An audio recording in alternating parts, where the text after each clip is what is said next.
দেখুন, metro station চালু হয়ে গিয়েছে। মেট্রো স্টেশন চালুর যে ঘোষণা সেটা ইতিমধ্যেই চলে এসেছে এবং এর মধ্যে একটা অদ্ভুত জিনিস আমি দেখছিলাম বারবার করে। আমরা একজনের সাথে কথা বলছিলাম যিনি মূলত ঘোষণা দিচ্ছিলেন মেট্রো স্টেশন চালু হয়ে গিয়েছে, সমস্ত দাবি দাওয়া মেনে নেওয়া হয়েছে, আন্দোলন শেষ। তিনি ঘোষণা দিচ্ছিলেন, কোনো আন্দোলনকারীদের পক্ষে নেতা নয়।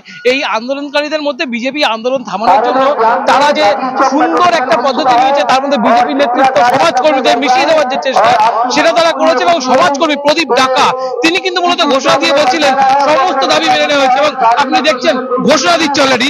এখানে ছাত্রছাত্রীরা তারা সেলিব্রেশন করছে, মিছিল করছে এবং তার মধ্যে কিন্তু ঘোষণা দেওয়া হলো যে সমস্ত মেট্রো স্টেশন খুলে দেওয়া হয়েছে এবং এই এই মুহূর্তে যদি ছাত্রছাত্রীদের যে খাবার দাবার গুলো দেওয়া হচ্ছে সেই খাবার দাবারদের যে পদ্ধতি সেটাও কিন্তু বন্ধ করে দেওয়া হয়েছে, মেডিকেল ক্যাম্প সেটা বন্ধ করে দেওয়া হয়েছে।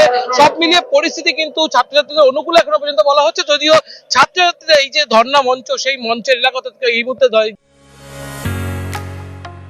ঢালাইয়ের সেরা প্রিমিয়ার সিমেন্ট যে বলতে পারেন যন্ত্রমন্ত্র এলাকা সেটা ছেড়ে বেরিয়ে যেতে তারা নারাজ। তারা জানতে চাইছে যে ঘোষণা পুলিশের তরফ থেকে আসছে বা যে ঘোষণা সমাজকর্মীদের তরফ থেকে আসছে সেই ঘোষণা কতটুকু অথেন্টিক তারা বারবার জানতে চাইছে। কারণ আপনি দেখতে পাচ্ছেন একটু আগে আমি যেটা বলছি একটু আগেই এই এলাকার যে উত্তপ্ত হয়ে যে পরিস্থিতি সেটা কিন্তু আপনি দেখতে পাবেন যে গাড়ি ঘোড়াও একটু আগে ভাঙচুর করা হয়েছে।